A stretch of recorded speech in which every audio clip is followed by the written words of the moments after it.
Before the dust settled or the sun had time to climb, Eli Thompson's life was already sliding off the rails he thought he knew. Some days begin quietly and end in blood or vows or both, and you never see the moment coming. This was one of those days, the kind that decides a man's future before he even understands the rules of the game. The three women stood in his barn like they owned it, not pacing, not whispering, not asking permission, just waiting, as if the place had always belonged to them and Eli was the one trespassing. The afternoon light spilled through the warped boards and painted them in gold and shadow, turning their stillness into something heavy and deliberate. Eli had never seen any of them before in his life. He was sure of that. He would have remembered faces like these. Yet somehow they knew exactly where to find the spare key he kept hidden under the loose plank near the door, the one no one else knew about. They knew his name without asking. They knew he lived alone. They knew he was desperate even if he hadn't said it out loud. The eldest woman held a leather pouch in her hand, and when she shifted her grip, it gave off the unmistakable jingle of coins. Gold coins, real ones. The sound alone made Eli's chest tighten. It was more money than he had seen in years. More than his ranch was worth on paper now that the bank was circling like a vulture. His eyes betrayed him and followed the pouch before his pride could stop them. He reached for it without thinking, a reflex born of hunger and fear, but the woman pulled it back smoothly, a knowing smile touching her mouth as if this was all part of a game he didn't understand and hadn't agreed to play. "The chief said you'd try to refuse," she said. Her English perfect, clean, educated, but threaded with an accent that didn't belong to any tribe Eli knew from this region. It wasn't local, not northern, not southern, not anything he could place. That alone should have been impossible. The nearest recognized tribal lands were 3 days' ride north, and no chief had ever set foot on his property. No chief had ever cared about a struggling rancher losing his land to a bank clerk with soft hands and a hard smile. Eli swallowed and straightened, trying to find his footing in a conversation that already felt like it was happening around him rather than with him. Before he could speak, the youngest of the three women tilted her head slightly and studied him with eyes that were far too sharp for someone so young. "He told us you'd ask about the scar," she said. Eli's hand moved to his shoulder before he could stop it, fingers pressing through his shirt to the old puckered flesh beneath. The wound was hidden, invisible to anyone who didn't know exactly where to look. Only 3 people had ever known about it. His father, now dead and buried, the doctor who stitched it, who had moved east years ago and never written again, and a tribal medicine man who had found him bleeding out in the desert 15 years earlier, half-conscious, sunburned, and certain he was going to die. A man whose face Eli could barely remember anymore, but whose voice had never left him. One day, the man had said while packing the wound with herbs and grit, "I will send my daughters to collect what you owe." The memory hit him like a fist to the chest. These women weren't strangers wandering in off the prairie. They weren't thieves or opportunists. They were here because of something that had happened long before this moment. Something Eli had apparently agreed to when he was 19, delirious with pain and gratitude, and not expecting to live through the night.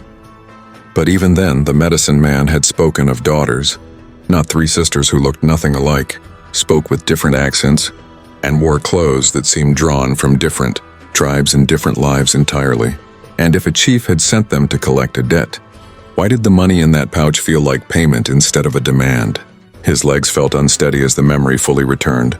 The desert heat shimmering like fire, blood soaking through his shirt and darkening the sand beneath him. He remembered weathered hands cleaning his wound, careful and relentless, and a voice speaking in broken English about honor and debts that could not be ignored. "You promised him 3 horses," the eldest woman continued, watching his face closely as if reading the truth there line by line. "But you had no horses, so he said you would give him something more valuable when the time came." The middle sister stepped forward then, and Eli finally noticed their true size.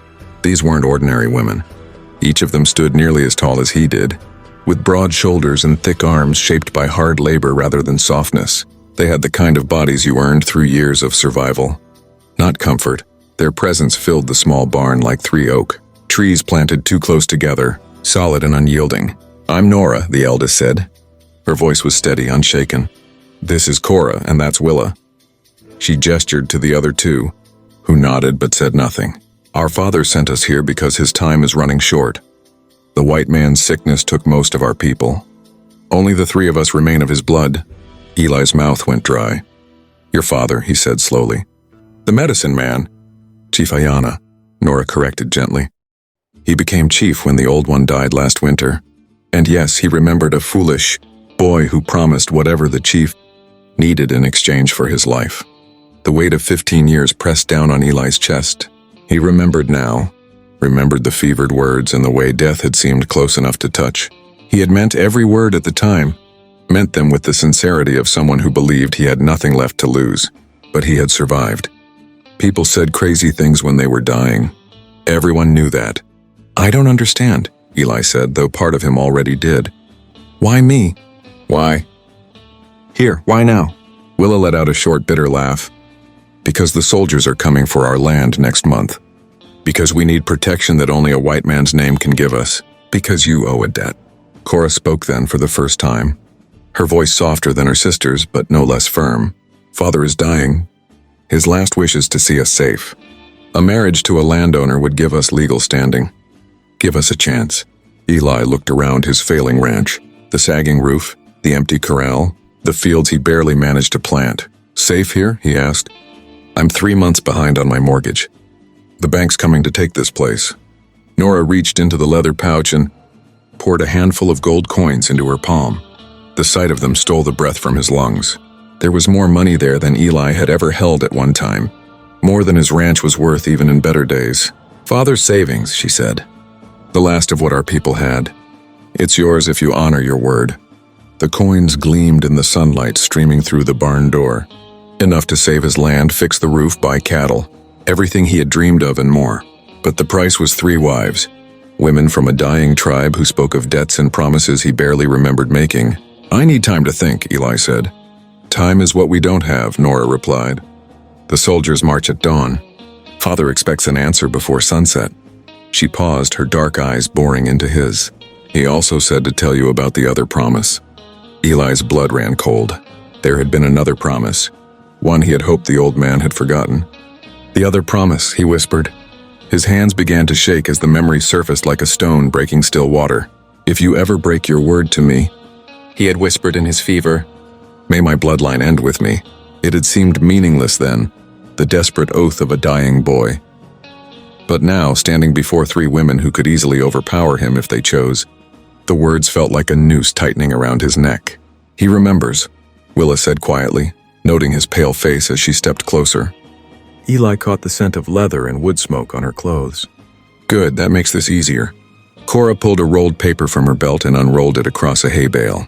It was a marriage contract written in English, witnessed by the territorial judge in Prescott. All legal, all precise. 3 wives, 1 husband, she said. Perfectly legal in this territory if all parties consent. Eli stared at the document, at the official handwriting and seals. How did you get a judge to write this? Gold buys many things, Nora said simply, including discretion. The barn door creaked then, and all 4 of them turned toward the sound. A figure stood silhouetted against the setting sun, tall and lean, wearing a mix of tribal clothing and frontier wear. Eli's breath caught. Chief Ayana looked exactly as Eli remembered him, but older now, grayer, thinner, the kind of thin that spoke of sickness gnawing from the inside. My daughters have explained, the chief said in English as he stepped inside. His voice was heavy with exhaustion. They've explained plenty, Eli said, finding his courage. But I never agreed to marry anyone. I was 19 and dying. The chief nodded slowly. Yes, people say many things when they are dying. I said many things when I was dying last month too. But the white doctor in Prescott gave me medicine, bought me time. He coughed and Eli saw flecks of blood on his lips. Time to keep my end of the bargain. What bargain? I saved your life. You promised me whatever I needed. Now I need my daughters to survive what's coming. His eyes hardened. The cavalry burned 4 villages last month. Ours is next, but wives of a white rancher will be protected. Willa stepped between Eli and her father. He doesn't want us, she said. Look at him. He's scared. I'm not scared, Eli snapped. I'm being practical. I can barely feed myself, let alone 3. He stopped, the rest unnecessary. Say it, Cora said with a bitter smile. We've heard worse. The chief coughed again, harder this time, blood staining his chin. The sickness moves fast now, he said. I have days, not weeks. Decide, Eli Thompson. Honor your word or face the consequences of breaking it. What consequences? Nora's hand moved beneath her jacket. Father isn't the only one who remembers promises. Outside, the sound Eli had been dreading all day reached them. Hoofbeats fast and many. Who's that? Eli whispered. The chief smiled grimly. That would be my nephews coming to hear your answer.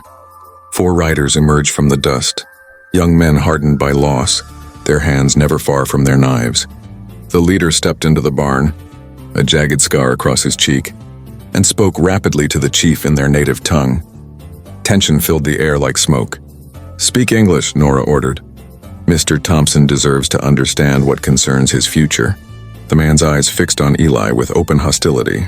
The cavalry found our camp 2 hours ago. They're asking about 3 missing women. What war? Eli asked, his voice cracking as Willa answered. The war that started when they burned Wickham village. 43 dead, children. Silence followed, thick and heavy. The soldiers will come here next, the man continued. When they find these women, they'll kill us all. Not if we're married, Cora said. Law? The man laughed bitterly. The chief raised his hand. Enough. He turned to Eli.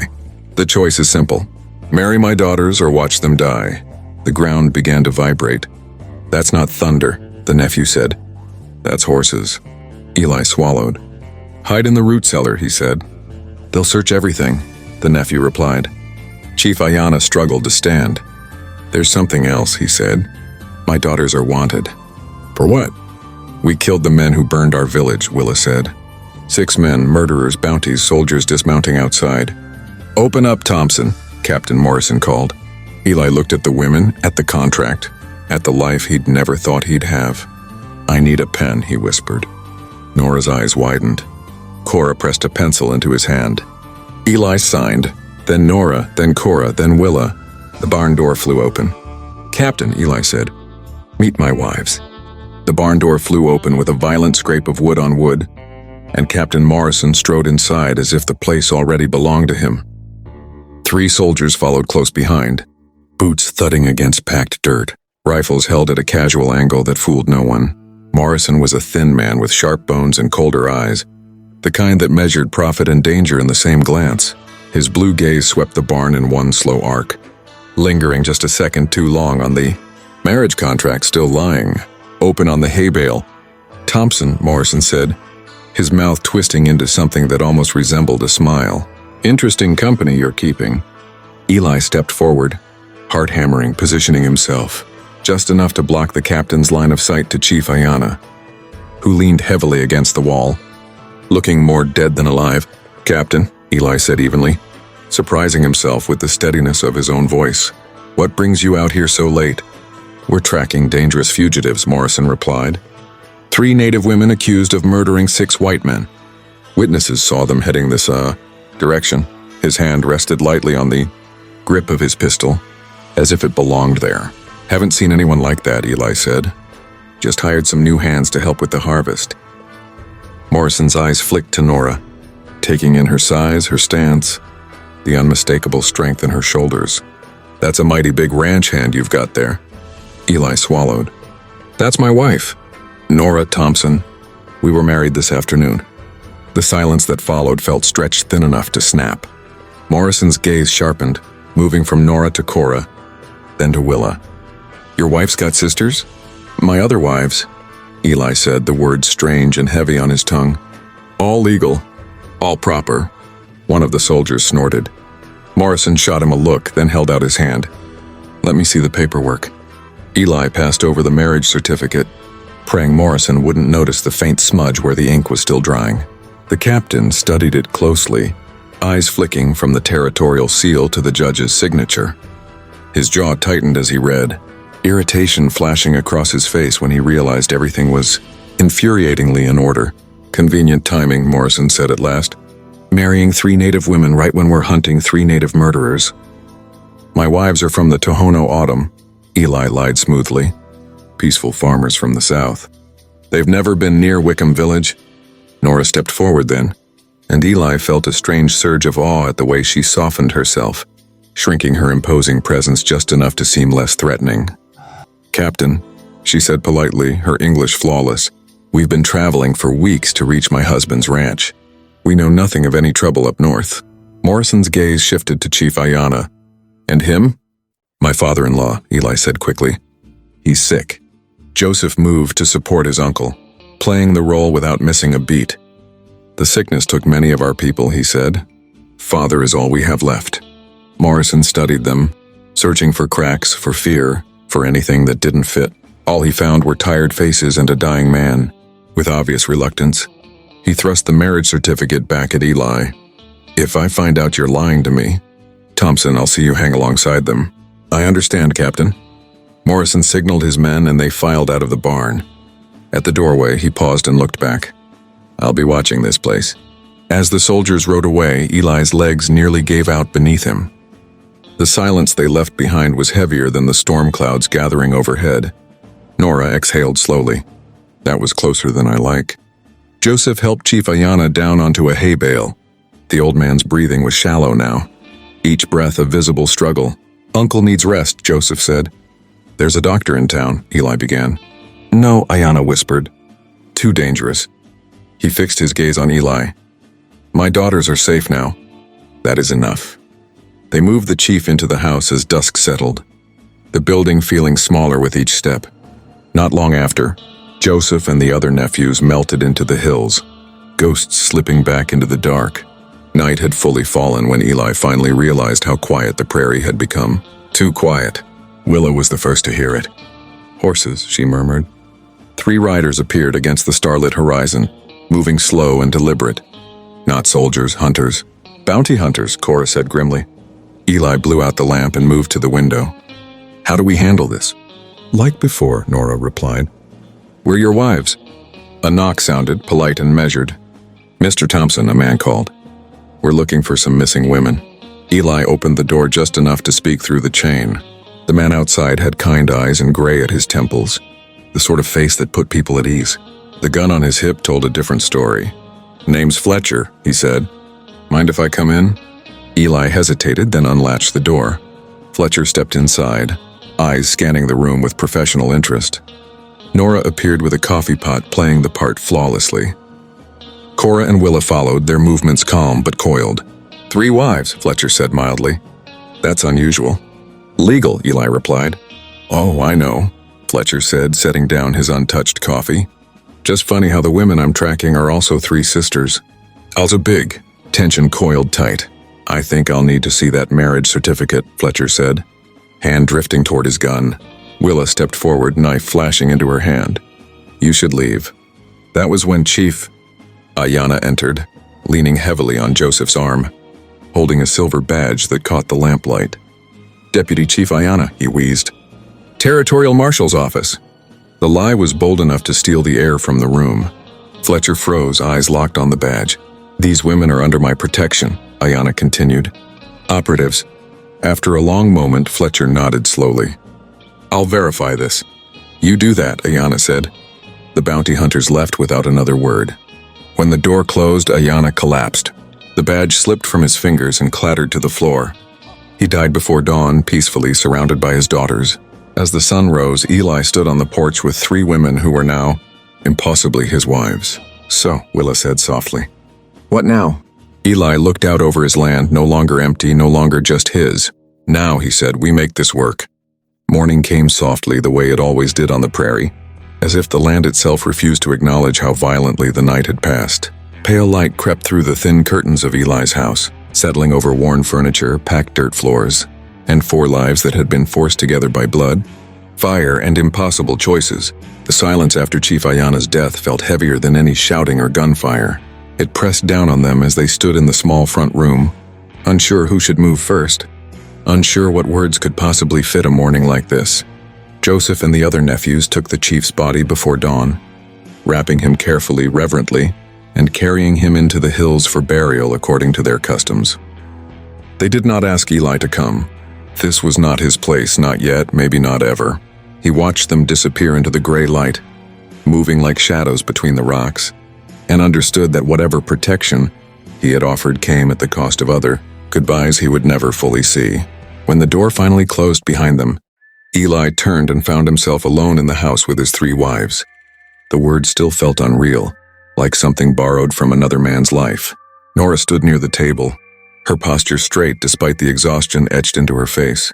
Cora leaned against the wall, arms crossed, eyes already calculating the shape of the days ahead.